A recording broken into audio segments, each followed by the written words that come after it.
১০০ বছরে এরকম পারফরমেন্স একবারই হয়। কুলদীপের আঙুলে ফের ক্ষত-বিক্ষত ইংল্যান্ড। বলা হচ্ছিল কন্ডিশনের জন্য ধর্মশালায় ফাস্ট বোলাররা বাজিমাত করবে।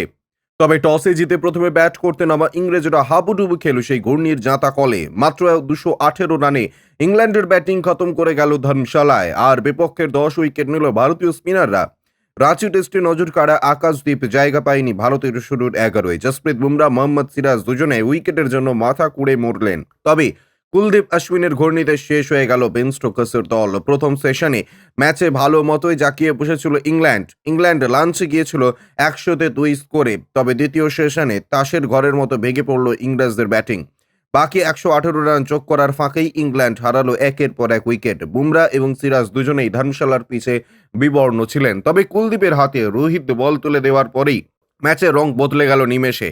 টপ অর্ডারের প্রথম ৩ ব্যাটারি তারকার শিকার। এরপরে জো রুটকে ফেরান জাদেজা। ১৫ ওভারে ৭২ রানের বিনিময়ে কুলদীপ তুলে নেন ৫ উইকেট। শততম টেস্ট খেলতে নেমেছিল অশ্বিনও। তিনিও সেঞ্চুরি টেস্টে স্মরণীয় করে রাখলেন ৪ উইকেট নিয়ে।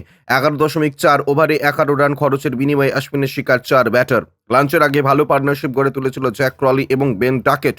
তবে ১৭ রানের দিকে ছুটতে থাকা এই জুটিতে ভাঙন ধরান কুলদীপ যাদব। কপিল দেব সেই বিশ্বকাপের আলোড়নে ফেলে দেওয়া সদৃশ্য ক্যাচে শুভমান গিল মাতিয়ে দেন ধর্মশালা। এরপর লাঞ্চের ঠিক আগেই আউট হয়ে যান অলি পোপ। ঘাতক সেই কুলদীপ এরপরে ৭৮ রানে ব্যাটিং করতে থাকা জ্যাক ক্রলিকে স্বপ্ন ডেলিভারিতে বোল্ড করেন কুলদীপ। অফ স্ট্যাম্পের বাইরে পিচ করে বল লেগ স্ট্যাম্প নাড়িয়ে দেয়। ১০০ টেস্ট খেলতে নামা জনি বেয়ারস্টো দর্শকদের বিনোদন দিচ্ছিলেন বিগ হিটে।